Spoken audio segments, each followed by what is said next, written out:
Good morning students. We are studying chemical kinetics chapter 4.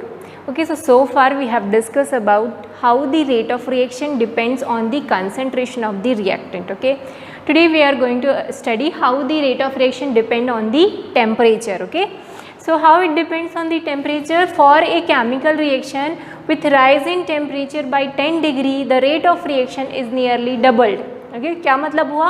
If we increase the temperature by 10 degree, the rate constant will be doubled. Means suppose at T equals to T1, the rate constant was K2. At T equals to T1 plus 10, मतलब 10 degree temperature बढ़ गया. उस case में अगर rate constant K2 है, so K2 will be equals to 2K1. ठीक है, उसका डबल हो जाएगा. जो पहले रेट कांस्टेंट था उसका क्या हो जाएगा? डबल. तो इसका यही मतलब हुआ कि अगर हम 10 डिग्री टेम्परेचर इंक्रीज करते हैं सो क्या होगा? Rate constant will be doubled. अगर रेट कांस्टेंट डबल हो गया तो ऑब्वियसली रेट ऑफ रिएक्शन भी बढ़ेगा, है ना, क्योंकि हमने क्या पढ़ा था? Rate of reaction is directly proportional to K. होता है कि नहीं? रेट इज इक्वल्स टू के और यहाँ पर कुछ कंसेंट्रेशन टर्म होता था टू द पावर n. ठीक है, तो ये हमने पढ़ा. तो अगर k बढ़ेगा तो k बढ़ेगा तो साथ में क्या बढ़ेगा? रेट ऑफ रिएक्शन भी बढ़ेगा. So for every 10 degree rise in temperature the rate constant is nearly double. Nearly double लिखा है, मतलब हो सकता है कि 1.8 हो, 1.9 हो, 2.5 हो, मतलब डबल के आसपास रहेगा, है ना. नियरली डबल हो जाएगा. So it is experimentally shown कि ऐसा होता है. अगर आप टेम्परेचर बढ़ाते हैं सो रेट कांस्टेंट डबल हो जाता है, जिससे हम बोल सकते हैं कि रेट जो है रिएक्शन का वो भी क्या हो गया? बढ़ गया. So this is the temperature dependence, ये है. ठीक है, फिर एक साइंटिस्ट है अरेनियस, उन्होंने एक इक्वेशन दिया कि how the rate of reaction depends on the temperature. तो उन्होंने अरेनियस ने एक इक्वेशन दिया जिसको हम अरेनियस इक्वेशन बोलते हैं, और जो शो करता है कि how the rate constant depends on the temperature. क्योंकि अगर हमने ये पता कर लिया कि रेट कांस्टेंट टेम्परेचर पे कैसे डिपेंड करता है, तो हम ये पता कर लेंगे कि वो रेट पे कैसे डिपेंड करता है. ठीक है, सो अरेनियस का इक्वेशन क्या था? K is equals to A. ये उन्होंने अरेनियस ने इक्वेशन दिया था which gives relation between the rate constant K and the temperature T. ठीक है, K is equals to A e to the power minus EA divide by RT.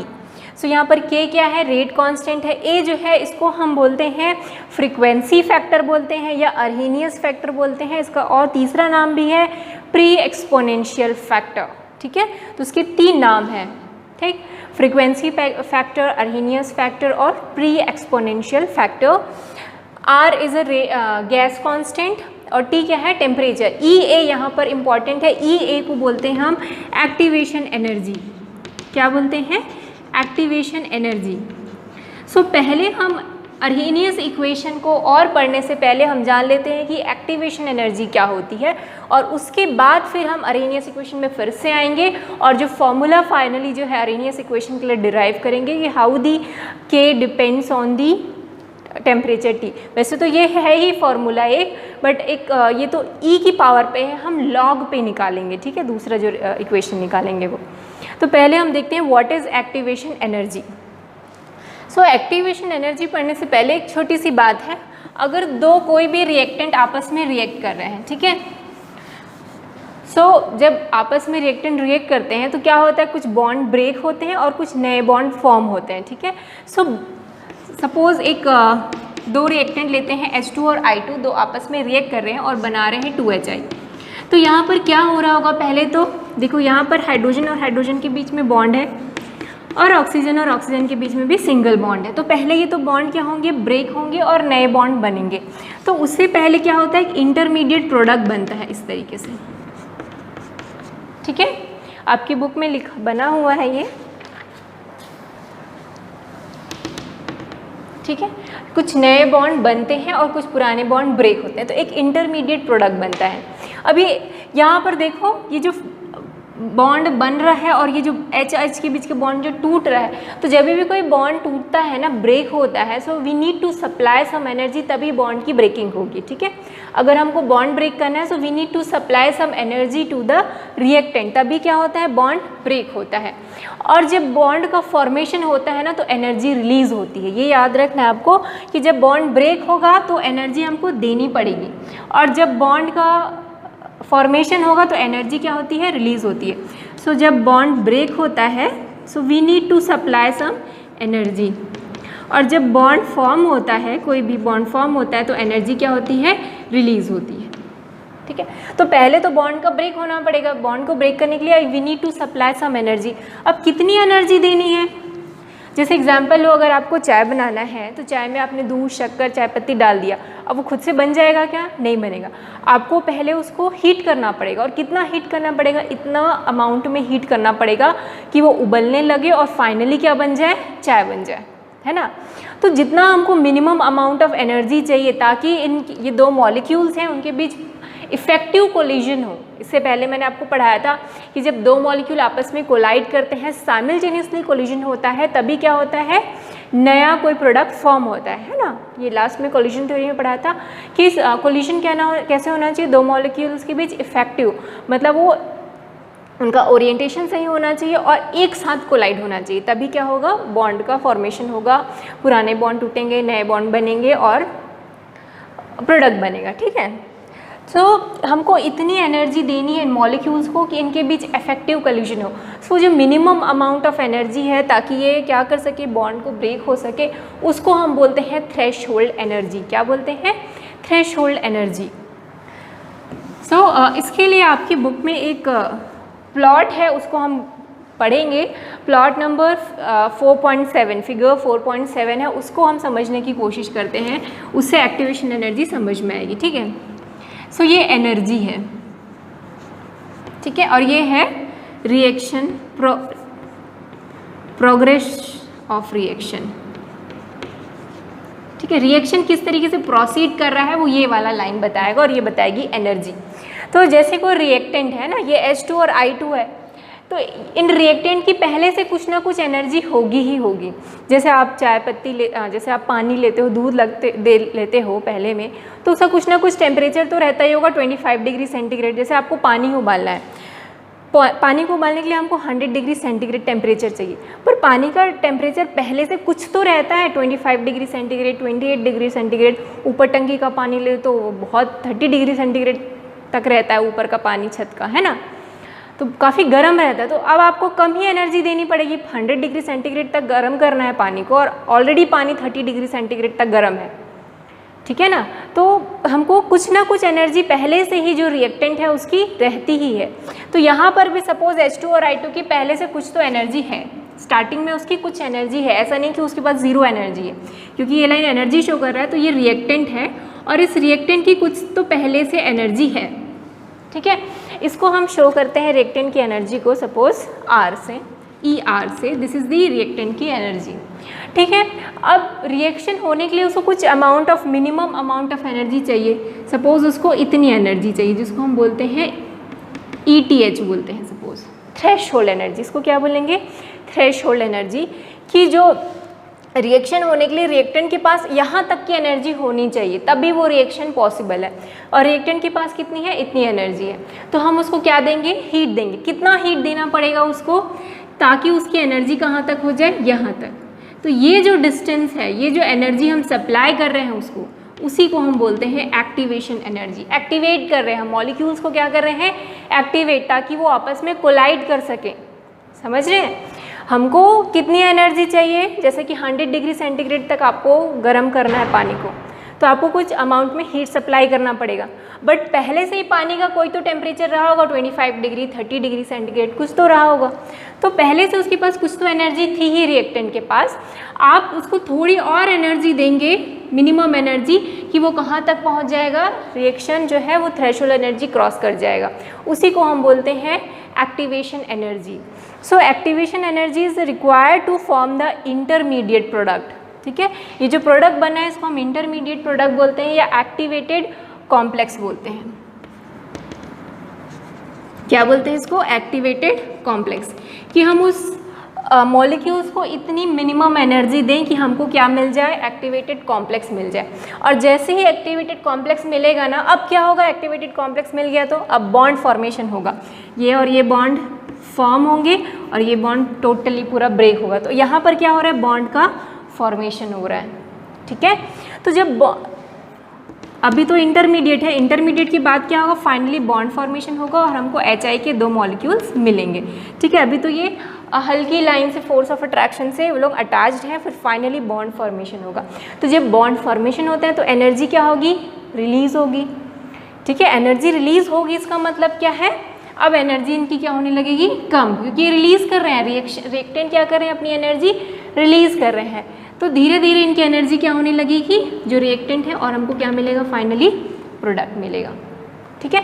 और यहाँ पर देखो पहले क्या एनर्जी थी और बाद में क्या एनर्जी, ये जो डिफरेंस है that is delta H, change in the enthalpy, ठीक है।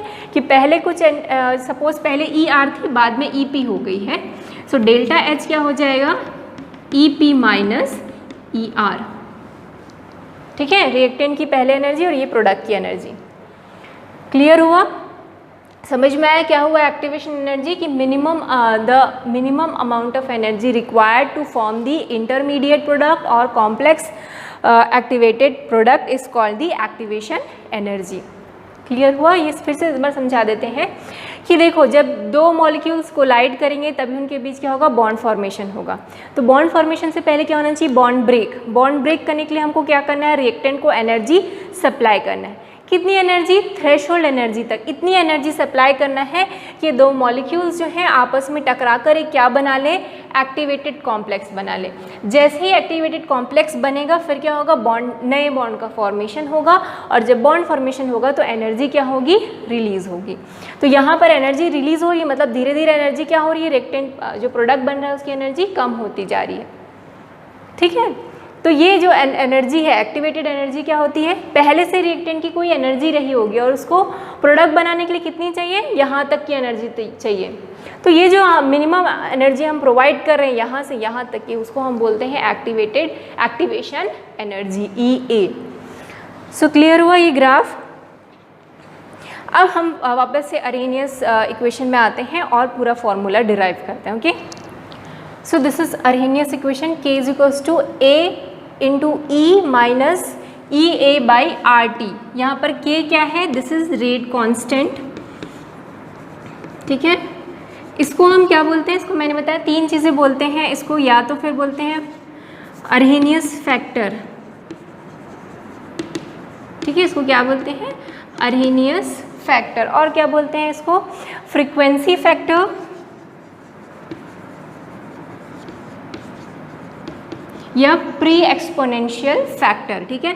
EA मैंने बताया क्या होता है, एक्टिवेशन एनर्जी, R जो है इट इज गैस कांस्टेंट,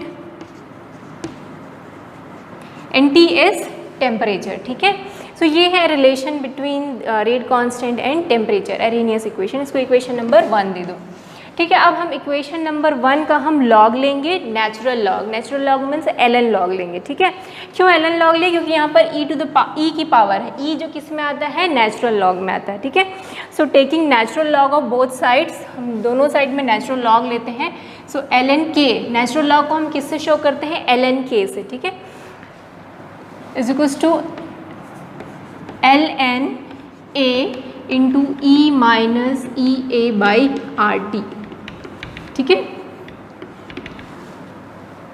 अब देखो यहाँ पर ये कौन सा फॉर्मूला है, आपको ये वाला फॉर्मूला मैंने पहले बताया था। ln A इंटू बी क्या होता है, ln A plus ln B, ठीक है। ln A इंटू बी क्या होता है, ln A plus ln B। So यहाँ पर भी है A into e to the power minus EA by RT। तो इसको हम कैसे लिख सकते हैं, ln A plus ln E, ठीक है। अब यहाँ से ln है और ये E है, ये दोनों कैंसिल आउट हो जाएंगे। कैसे, जैसे अगर log 10 बेस 10 है ना, तो कितना होता है, 1 होता है।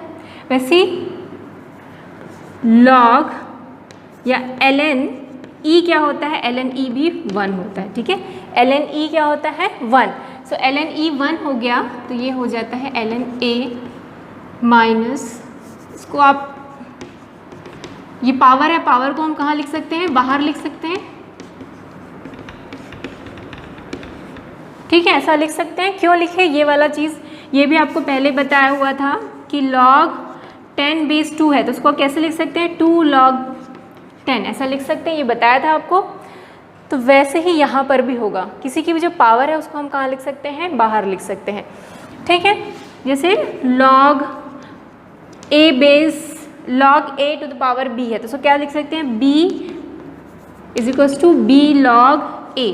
ये सब मैंने जब log का वीडियो आपको एक बना के भेजा था उसमें सब पढ़ाया हुआ है। log A to the power B को हम क्या लिख सकते हैं, B log A। तो वहाँ पर भी मैंने यही किया है, E की कुछ पावर थी उसको मैंने बाहर लगा दिया, ठीक है। ln E होता है 1, सो ये हो जाएगा ln A माइनस E, ठीक है। अब इसको हम क्या करेंगे, कंपेयर करेंगे y = mx + c से। तो पहले मैं इसको उस फॉर्म में लिख देती हूँ। हम क्या लेंगे, कंपेयर, इस इक्वेशन को कंपेयर करेंगे y = mx + c से। सो y = हो जाएगा ln k, x हो जाएगा यहाँ पर 1/t, ठीक है। x क्या लेंगे, 1/t, m लेंगे -e/r और c हो जाएगा ln a।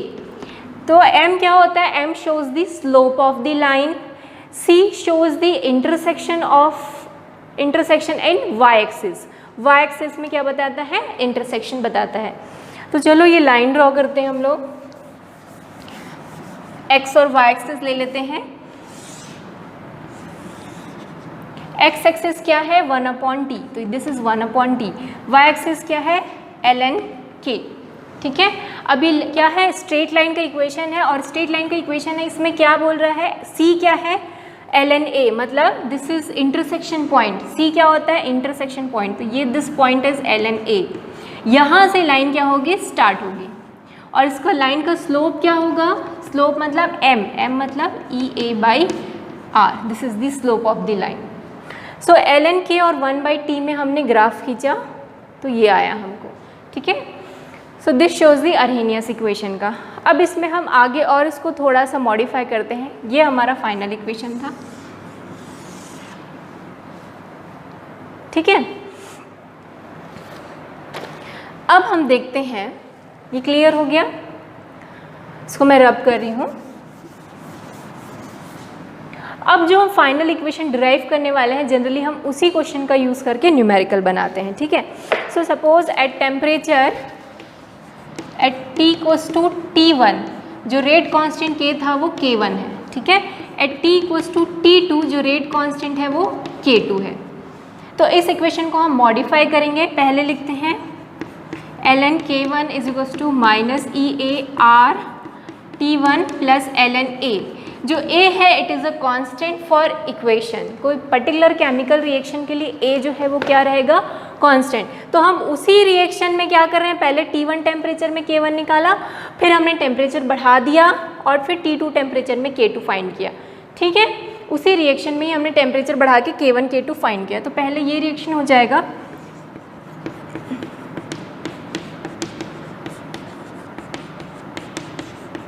ठीक है। So this reaction is for at temperature T1 और this reaction is for temperature T2, ठीक है।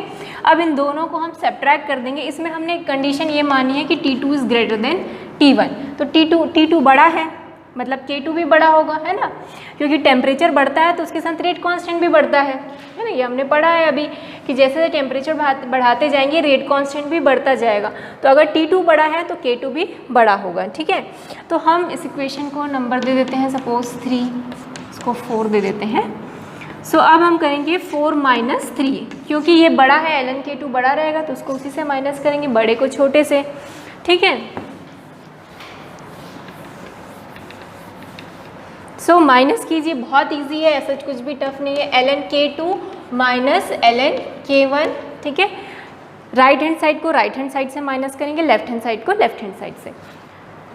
So minus EAR T2 + ln A ठीक है। अब इसको माइनस करेंगे तो माइनस माइनस क्या हो जाएगा, plus EART1 plus minus LNA, ठीक है। ये प्लस का माइनस हो जाएगा, सब्ट्रैक्ट कर रहे हैं हम लोग।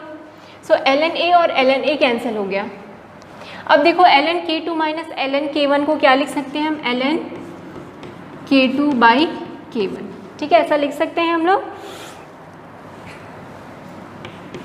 अब यहाँ से देखो EA बाई R कॉमन निकला, 1/T1 माइनस 1/T2, ठीक है, ये इक्वेशन मिला। अब इस ln log को हम किस में चेंज करेंगे, log बेस 10 में। तो log बेस 10 में चेंज करने के लिए इसको किससे मल्टीप्लाई करेंगे, 2.303 से।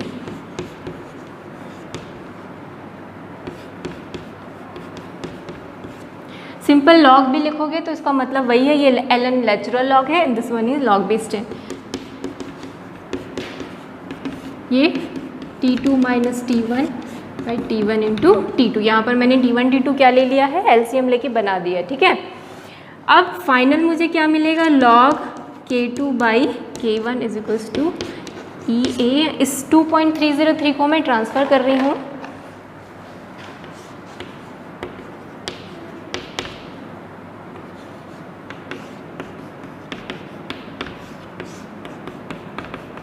ठीक है। तो ये मुझे फाइनल इक्वेशन मिला जिसका मैं यूज़ करूँगी। अभी जितने भी हम न्यूमेरिकल बनाएंगे इसी से बनाएंगे, ठीक है। log K2 by K1 is equals to EA divide by 2.303 into R into T2 minus T1 by T1 plus T2। तो बहुत ईजी है, ऐसा कुछ भी नहीं है। हमने क्या किया, जो अरेनियस इक्वेशन था उसको दो अलग अलग टेम्परेचर में सेम रिएक्शन को लिखा है, टेम्परेचर T1 और एक टेम्परेचर T2। हमने लिया था T2 बड़ा है, T1 छोटा है, इसलिए हमने बड़े में से छोटे को माइनस किया, ठीक है। तो पहले ये LNK2 माइनस LNK1 और क्या होगा, this whole minus this one. तो माइनस जब भी करेंगे साइन चेंज होगा, माइनस का इधर ये प्लस हो जाएगा और ये क्या हो जाएगा, माइनस। तो वही चीज़ मैंने की, LN से LN कट गया तो जो बची चीज़ें उसको मैंने लिख दी, ठीक है ना।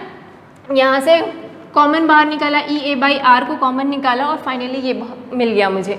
फिर मैंने LN log को किस में चेंज किया, log बेस 10 में, और log बेस 10 में चेंज करने के लिए 2.303 से क्या करते हैं, मल्टीप्लाई करते हैं। इसको मैंने इधर ट्रांसफ़र किया तो फाइनली मुझे इक्वेशन मिल गया, अरहेनियस इक्वेशन, ठीक है।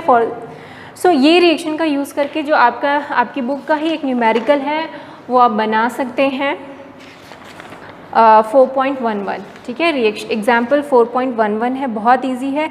इसमें क्या होगा ना, आपके जब भी एग्ज़ाम में क्वेश्चन आएंगे ना, लॉग या एंटी लॉग जो भी आएगा ना उसकी वैल्यूज़ गिवन रहेंगी आपको, ठीक है।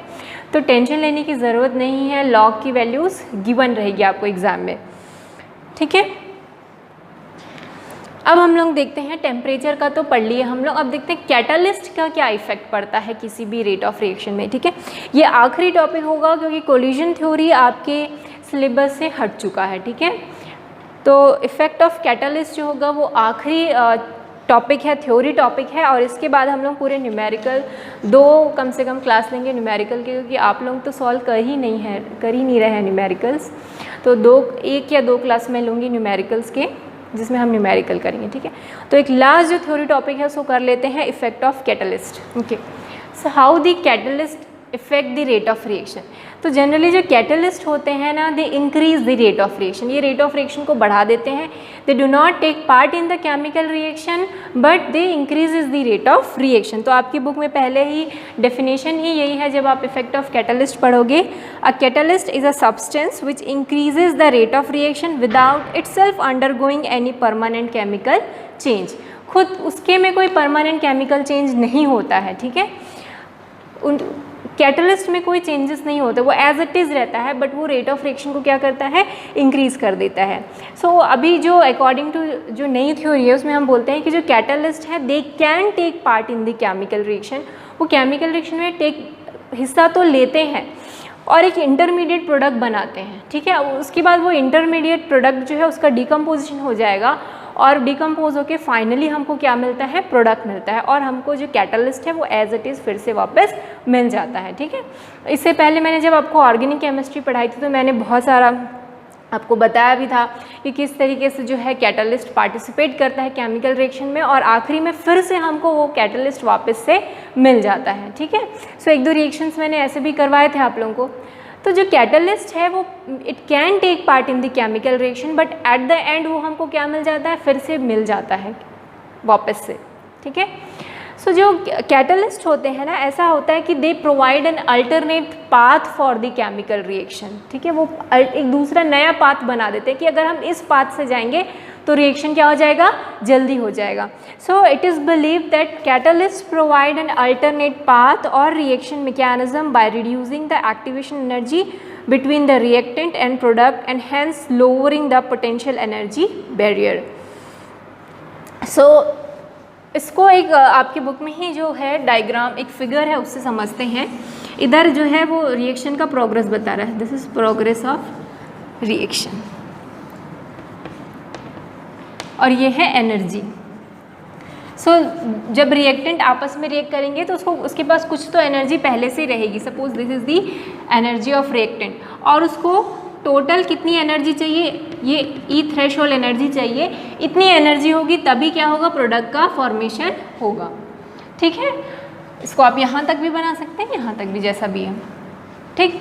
तो यहाँ पर एक्टिवेशन एनर्जी देखो इतनी है, बट ये जो है graph, this graph is for without using the catalyst, जब हम कैटलिस्ट यूज़ नहीं कर रहे हैं। पर जब हम कैटलिस्ट यूज़ करते हैं तो हमको वो एक दूसरा नया अल्टरनेट पाथ प्रोवाइड करता है, जिससे जो एक्टिवेशन एनर्जी है वो क्या हो जाती है, कम हो जाती है, ठीक है। जो एक्टिवेशन एनर्जी देखो, पहले यहाँ तक की एक्टिवेशन एनर्जी थी, this is the activation energy यहाँ से यहाँ तक, ठीक है। पर अब देखो, अगर हम जब कैटलिस्ट का यूज़ करते हैं तो एक्टिवेशन एनर्जी क्या हो गई, कम। So this path shows when we are not using the catalyst, और ये जो पाथ है ये उसके लिए है जब we are using the catalyst, ठीक है। So this reaction with catalyst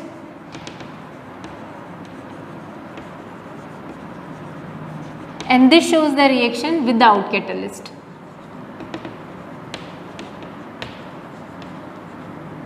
so आप देखेंगे जब हम रिएक्शन जो है विदाउट कैटलिस्ट करते हैं, so this is the activation energy यहाँ से यहाँ तक का, बट जब हम कैटलिस्ट के साथ यूज़ करते हैं सो देखो एक्टिवेशन एनर्जी क्या हो गई है, कम हो गई है। सो जब हम कैटलिस्ट का यूज़ करते हैं so it provide the alternate path और alternate mechanism to complete the reaction, thereby decreasing the activation energy, और उससे क्या होता है, एक्टिवेशन एनर्जी कम हो गई। अगर एक्टिवेशन एनर्जी कम हो गई तो देखो टोटल जो हमारा क्या बोलते हैं, ये this is called threshold energy. So total threshold energy भी क्या हो गई है, कम हो गई है रिएक्शन की। सो कैटलिस्ट क्या करते हैं, they increases the rate of reaction without itself undergoing any change, उनमें कोई चेंजेस नहीं होते हैं, बट वो रेट ऑफ रिएक्शन को क्या करते हैं, बढ़ा देते हैं। कैसे बढ़ा देते हैं, because they provide the alternate path to complete the reaction और alternate mechanism to complete the reaction, कुछ अल्टरनेट पाथ बनाते हैं, जिससे क्या होता है, जिससे जो एक्टिवेशन एनर्जी है वो कम हो जाती है। अच्छा, एक चीज़ और है, जब लास्ट टाइम भी मैंने 11th में आया आपको बताया था आयनिक इक्विलिब्रियम या इक्विलिब्रियम पढ़ाया था, तो उसमें भी मैंने बताया था जो कैटलिस्ट होते हैं वो इक्विलिब्रियम को चेंज नहीं करते हैं, वो क्या करते हैं, इक्विलिब्रियम हमको उससे जल्दी मिलने लगता है। अगर हम कैटलिस्ट यूज़ करते हैं तो हमको इक्विलिब्रियम जल्दी मिल जाता है। जैसे H2 और I2 क्या है, एक रिवर्सिबल रिएक्शन है। तो जब हम कैटलिस्ट यूज़ नहीं करते तो इक्विलिब्रियम सपोज हमको 10 सेकेंड 1 मिनट में मिल रहा है। सपोज जब हम कोई भी कैटलिस्ट यूज़ नहीं करते तो हमको इक्विलिब्रियम 1 मिनट में मिल जाता है, पर जब हम कैटलिस्ट यूज़ करते हैं तो हो सकता है हमको 30 सेकेंड्स में ही क्या हो जाए, वो इक्विलिब्रियम मिल जाए, ठीक है। सो कैटलिस्ट जो है it does not alter the ionic equilibrium, just हमको वो क्या करता है, just it increases the rate of reaction only, ठीक है। ये गिब्स एनर्जी को भी कुछ भी चेंजेस नहीं करता है, ठीक है। तो ये हो गया कैटलिस्ट किस तरीके से इफेक्ट करता है। ये एक इम्पॉर्टेंट डायग्राम था कि किस तरीके से अगर कैटलिस्ट के साथ रिएक्शन होता है तो देखो एक्टिवेशन एनर्जी ज़्यादा है, सॉरी अगर हम कैटलिस्ट के बिना अगर हम रिएक्शन करवाते हैं सो एक्टिवेशन एनर्जी क्या होती है, ज़्यादा, और जब हम कैटलिस्ट के साथ रिएक्शन कराते हैं तो एक्टिवेशन एनर्जी क्या हो जाती है, कम हो जाती है। तो आप अपनी बुक से भी पढ़ेंगे ना तो बहुत अच्छे से एक्सप्लेन किया गया है आपकी बुक में भी इफेक्ट ऑफ कैटलिस्ट, ठीक है। Catalyst does not alter Gibbs energy, del G को वो चेंज नहीं करता है। It catalyses the spontaneous reaction but does not catalyse non spontaneous reaction. जो कैटलाइजर है उनका यूज़ हम स्पॉन्टेनियस रिएक्शन में ही करते हैं, नॉन स्पॉन्टेनियस में नहीं कर सकते। Catalyst does not change the equilibrium constant of a reaction, rather it helps in attaining the equilibrium constant. आपको याद होगा equilibrium constant Ka ऐसा हम पढ़ते थे। तो जो कैटलिस्ट है वो इस Ka को चेंज नहीं करता, बट ये सिर्फ हमको हेल्प करता है कि हमको जल्दी से जल्दी क्या मिल जाए, इक्विलिब्रियम मिल जाए, जैसे मैंने एग्जांपल देके आपको बताया। ठीक है, so this is about the effect of catalyst on the rate of reaction. तो आज हमने दो टॉपिक जो था वो लास्ट के बचे हुए कि किस तरीके से टेम्परेचर पे कोई भी रेट ऑफ रिएक्शन डिपेंड करता है और कैटलिस्ट पे डिपेंड करता है, ये हमने पढ़ा। इसमें अरेनियस इक्वेशन पढ़ा और फाइनली एक फार्मूला डिराइव किया। ठीक है, तो यहाँ तक हमारा पूरा थ्योरी पार्ट कंप्लीट होता है। न्यूमेरिकल भी हम बीच बीच में कर ही रहे थे। अगला जो होगा वीडियो वो भी फुली हम न्यूमेरिकल ही सॉल्व करेंगे। ठीक है, 4 to 5 न्यूमेरिकल यहाँ क्लासरूम में सॉल्व कर देंगे, बाकी आप खुद से सॉल्व कीजिए। ओके, इस वीडियो में कोई डाउट हो just let me know. Thank you.